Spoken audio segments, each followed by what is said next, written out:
हे मेरा रू कहाँ बाड़ू हो? हाँ साफ है बैगनी साड़ी तो बढ़िया पाली डूबे लागत मन तो करत कि कोरा में धक के साफ कोरा जी देखत तनी घर में कुछ नहीं करे हुए घुसले से घर में काम चली। तो बताओ ना, हम तारा अपना घर छोड़ के हम दूसरा घर में अगर घुसे जाए तो बिना गड्ढे के मार के हलमान बना दिया तो हम दूसरे घर में घर घुसे अपने तक कमाए जाए का होता है। मेरा रुते ही बताओ ना कि हम लॉकडाउन में किने कमाए जाएंगे तो जाएंगे घेवड़ा बेचे।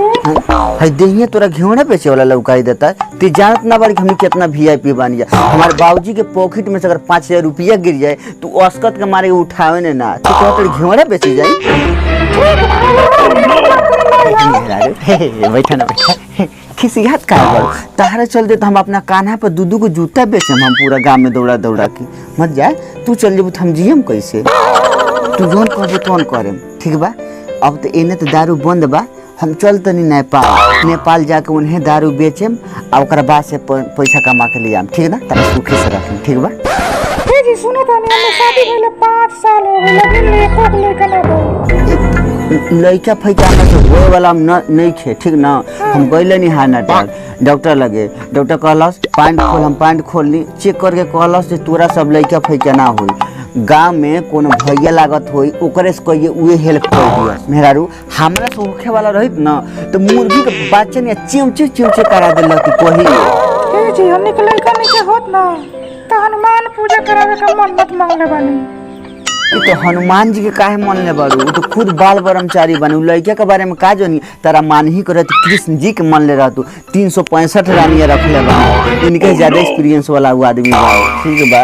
हनुमान पूजा मन ले बारू तो जात नहीं हम बाहर नेपाल दारू उरू बेच हम कमा के आएम तो हनुमान पूजा घर में करे जैसे हम चली ठीक हो मेहरू। अब हम जा रहे बानी नेपाल का दिन होने से जिंदा आम के प्लास्टिक में लपटा के लगला हम जाए हम चल जाए तो हमेशा तू के हमारी बंद रखिए ठीक बा। खोलिए ओलिए मत ठीक ना। का जी हमरा पे विश्वास नहीं के का? विश्वास बहुत बा लेकिन का करी ओतमी ना मानेला ठीक बा। मेहरारू हम जा रहल बानी खाता में पैसा भेजम देखो पाता अंडा मंगा के तू खाइए ठीक बा। बुआई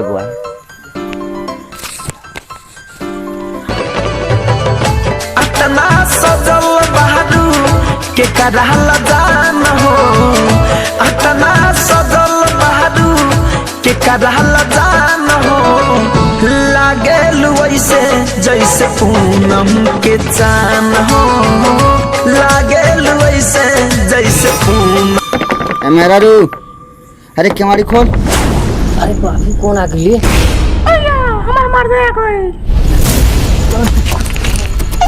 ओए होटे ना हम उपाय बताओ तनी। रुकी हमरा के हनुमान बनावा तनी। जल्दी बना ना तो गणासी से काट दिया। अरे खोलबे हम छानिए में है आई अब। रुकी ना हम नहा तनी कैसे आई? अरे तो कौन नहाई नहात ले कॉल ते को चूचियाते नहीं खे रे।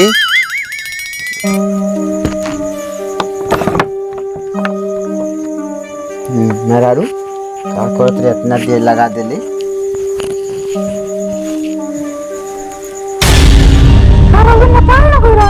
अब बॉर्डर पर पुलिस गधा नहीं मारत लस ओही से हम लौट आ गनी है ऐसी है।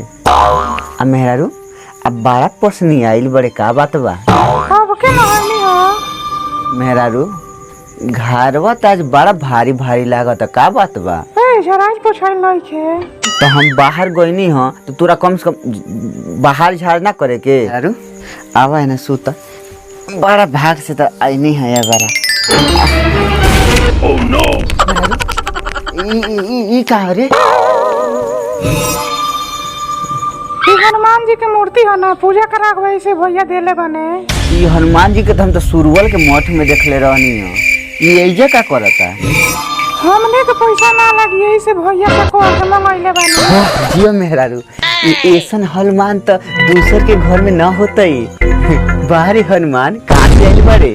मेहरारू तीन झूठे में कहले कि कोरोना वायरस से आदमी ना डरल देख तो भगवानो मास्क पहन के आइल बा। अब वाह मेहरारू कितना बढ़िया हनुमान जी के पूंछ बा।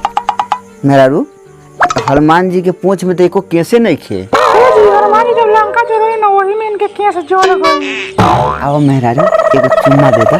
आओ आओ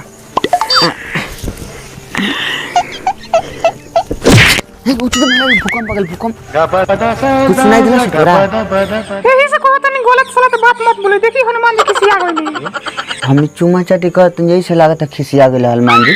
कहत हुई भक्त जब मैं यहाँ हूँ तो तू क्या कर रहा है मेहरारू। तो हनुमान जी खिसिया गेल बा। चली तो हनुमान जी के मनावल। जय जय हनुमान ज्ञान गोसाई कृपा करब गुरुदेव के माई। बड़ा पोर के चारे चारे थरिया खाई। शीशो के पाता हम रउआ के भेंट चढ़ाई। प्रेम से बोलिए कौन सुत हनुमान की। आ की करी रउआ की इतना कदर आ जल चढ़ाए में हदर। कालवा में तो जोन जल पियत न वो जले न ह चढ़ावे दी हमरा की आज जल से छलना करल जाला। छोड़ी उतरी मेहरारू तो पहले हनुमान जी के मास्क निकाल लेवे दे। हनुमान जी के का जरूरत बा। हम बाजार उजार जानी भीड़ भाड़ जगह में जानी हम पहन के जानी तो हम मास्क निकाल लेते नहीं ठीक बा। आ ले जाके मास्क एकरा रख दे ठीक बा। आई बाबी के हले हम कहत तानी कि भगवान जी के तो मास्क जरूरत ना पड़। माय बाप हमरा का माफ कर दी। के हाथ मत जोड़ हम तोरा के हाथ जोड़त हूँ। बताओ हमार मेहरारू की हनुमान जी बन के कितना दिन से दर्शन देता रे। भाई 10 दिन से आवाज आई बा। आई ती 10 दिन से हमारे घर में घुसत रहली। आ ए हमार सती सावित्री तू कहाँ जा तू तोहरो के ना छोड़े तोहरो के मान गईनी। ऊपरे जे टीठ बा आ कौन भतारे मीठ बा मान आ अब बड़ा बढ़िया गद्दा बनौले बड़े। आ देख ना तोरा बिना गद्दे के तोरा मार के हनुमान ना बना दिन ते कोही। जय श्री राम।